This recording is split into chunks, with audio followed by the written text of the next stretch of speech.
விநாயகன் 19 மாண்புமிகு உறுப்பினர் திரு K.A. பாண்டியன் மாண்புமிகு இந்து சமய மற்றும் அறநிலையத்துறை அமைச்சர் அவர்கள். மாண்புமிகு பேரவைத் தலைவர் அவர்களே, அவர்கள் கோரியிருக்கின்ற கூத்தாண்டவர் திருக்கோயிலில் 18 லட்சம் ரூபாய் செலவில் திருப்பணிகள் நடந்து கொண்டிருக்கின்றன. 45% பணிகள் முடிவுற்றிருக்கின்றன.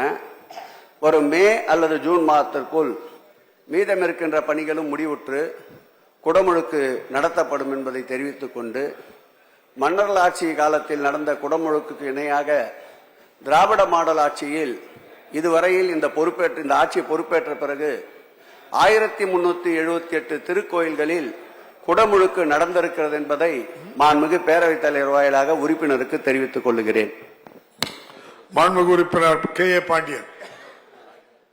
4 ஆண்டு காலம் நல்லாட்சி தந்து சூழ்ச்சிகளை வீழ்த்தி எதிரிகளை வேறறுத்து அனைத்து இந்திய அண்ணா திராவிட முன்னேற்ற கழகத்தினுடைய பொதுச் செயலாளராக பொன்வனச்செம்மல் புரட்சி தலைவர் எம்ஜிஆர் சாதாரண தொண்டன் அதிமுகவின் தலைமை பொறுப்புக்கு வரலாம் என்ற விதிக்கு உயிர் கொடுத்திருக்கிற உன்னதமான தலைவர், இரும்பு தேசத்தினுடைய கரும்பு மனிதர், சிலுவம்பாளையம் ஈன்றெடுத்த செந்தமிழ் நாயகர், எங்களுடைய வணக்கத்திற்குரிய அருமையண்ணன் எடப்பாடியார் அவர்களை வணங்கி, சிதம்பரம் சட்டமன்ற தொகுதி பரங்கிப்பேட்டை ஊராட்சி ஒன்றியம் கொத்தட்டை ஊராட்சியில் சோழர்கள் காலத்தில் கட்டப்பட்ட கூத்தாண்டவர் திருக்கோயில் மகாபாரதத்தில் பாண்டவர்கள் வெற்றி பெற பலியிடப்பட்ட நல்லறவான் இங்கே ரோகிணி அவதாரத்தில் காட்சியளித்திருக்கிறார். இத்திருக்கோயில் வேறும் எங்கும் இல்லாத வகையில் மூலவர் நல்லறவான் அருகில் அவரின் தாயார் நாகக்கண்ணி அம்மையாரும் வந்துள்ளார். ஒவ்வொரு ஆண்டும் வைகாசி மாதம் திருக்கோயில் திருவிழாவானது 18 நாள்கள் மகாபாரத கதையுடன் வெகு விமர்சையாக நடைபெறும்.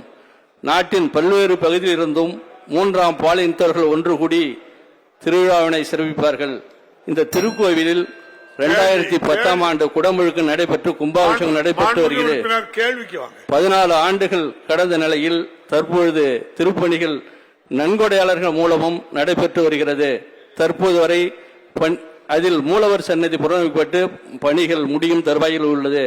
இத்திருக்கோயில் பண்டைய அரசர்களின் கட்டிடக்கலைக்கு புரதான எடுத்துக்காட்டாக விளங்கி வருகிறது.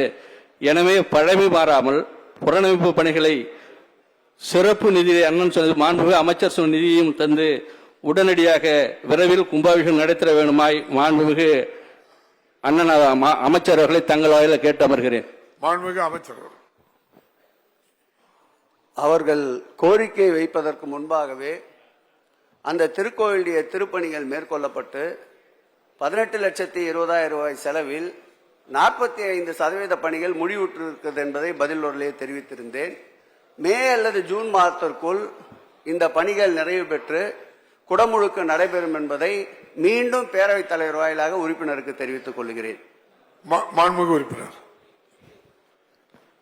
மாண்புமிகு பேரவைத் தலைவர் அவர்களே, சிதம்பரம் சட்டமன்ற தொகுதியின் மேற்கு பகுதியில் சிவபுரி கிராமத்தில் தேவார படல் பெற்ற சிவதலமான சிவபுரி உச்சிநாதர் திருக்கோயில் அமைந்துள்ளது. அகத்திய மாமுனியர்களுக்கு சிவபெருமான் காட்சியளித்த தலமாகும்.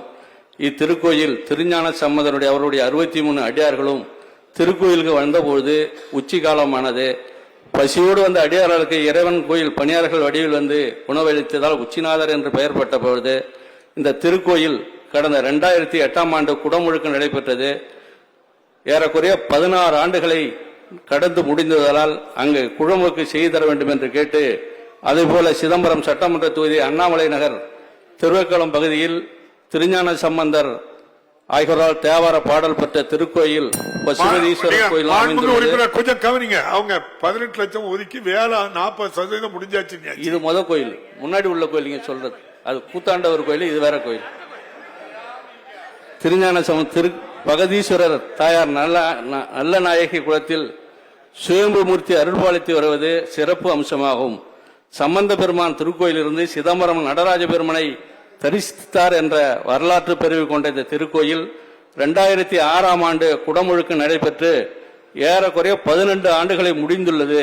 எனவே மேற்கொண்ட கோயிலும் குடமுழுக்கு செய்து 1000 ஆண்டுகளுக்கு மேற்பட்ட திருக்கோயில்கள் திருப்பணிகளை புறணமைக்க எத்தனை கோயிலில் நடைபெறுவது என்பதனை மாண்புமிகு பேரவைத் தலைவர் வாயிலாக அமைச்சர்களை கேட்டு அமர்கிறேன். மாண்புமிகு அமைச்சர் அவர்கள். மாண்புமிகு பேரவைத் தலைவர் அவர்களே, அவர் கோரிய உச்சிநாத சுவாமி திருக்கோயில் என்பது மாநில தொல்லியல் வல்லுநர் குழுவிற்கு வருகின்ற 20ஆம் தேதி சமர்ப்பிக்கப்பட்டிருக்கின்றது. தொல்லியல் குழுவுடைய அனுமதி பெற்றவுடன் அதற்குண்டான எஸ்டிமேட் தயார் செய்யப்பட்டு டெண்டர் கோரப்பட்டு இந்த ஆண்டு இறுதிக்குள்ளாக அந்த கோயிலுடைய திருப்பணிகளை தொடர்வதற்குண்டான முயற்சிகளை மேற்கொள்வோம். அதேபோல் அவர் கேட்ட கேள்விக்கு 1000 ஆண்டுகளுக்கு மேற்பட்ட திருக்கோயில்கள் எத்தனை திருப்பணிக்கு எடுத்துக் கொள்ளப்பட்டிருக்கிறது என்று கேட்டார். இந்த ஆட்சி ஏற்பட்ட பிறகுதான் நம் முன்னோர்கள் நமக்கு விட்டு சென்ற 1000 ஆண்டுகளுக்கு மேற்பட்ட திருக்கோயில்களை பாதுகாக்க வேண்டும் என்ற உயரிய எண்ணத்தோடு மாண்புமிகு தமிழக முதலமைச்சர் அவர்கள் 2022-23 மற்றும் 23-24 ஆகிய 2 ஆண்டுகளில் 200 கோடி ரூபாயை இதுவரையில் எந்த அரசும் செய்யாத அளவிற்கு அரசின் மானியமாக வழங்கி இருக்கின்றார்.